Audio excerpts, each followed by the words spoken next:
Yehovah Elohim Svaot, Kadosh, Kadosh, Kadosh.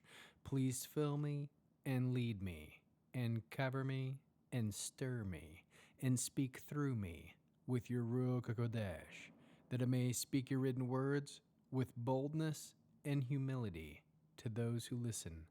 I ask all these things in Yeshua HaMashiach's name. Amen.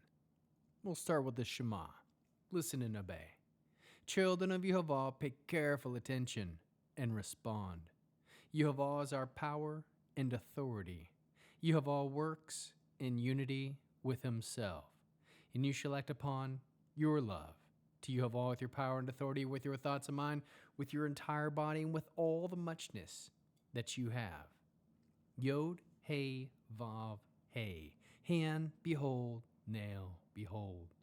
Ezekiel chapter 17. The word of Yehovah came to me, human being.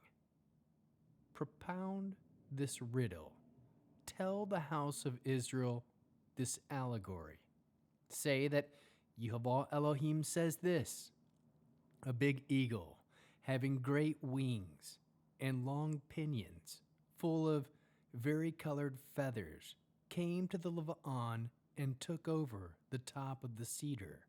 He cropped off the topmost of its young twigs, carried them to a land of traders, and set them down in a city of merchants.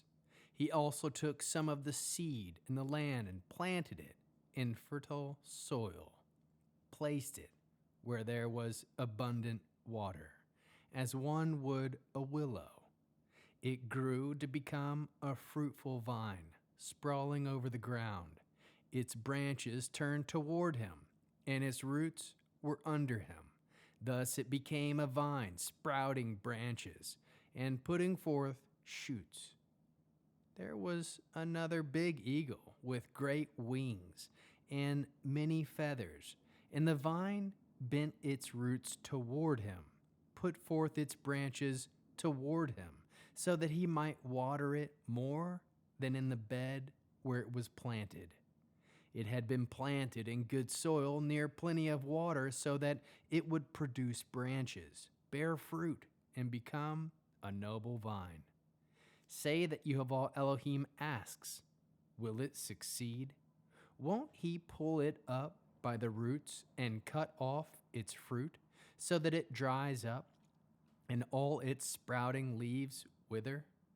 There will be no great power and few people there when it is plucked up by the roots. Will it thrive just because it was planted? Won't it wither altogether when the east wind strikes it? Yes, it will wither right there in the beds where it was growing. The word of Yehovah came to me. Say to the rebellious house, don't you know what these things mean? Tell them, here, the king of all came to Jerusalem, took its king and princes, and brought them to himself in Baval. Then he took a member of the royal family and made a covenant with him, putting him under oath. He removed the powerful leaders of the land so that this kingdom of his would stay humble and not develop aspirations of its own. Rather, it would keep his covenant and live accordingly. But this man rebelled and sent representatives to Egypt in order to obtain horses and a sizable army. Can he succeed? Can someone who does such things escape punishment? Can he break the covenant and still escape punishment? As I live, says Yehovah Elohim, in the place where the king who gave him his throne lives, whose oath he despised and whose covenant he broke. There with him at Baval, I will swear that he will die.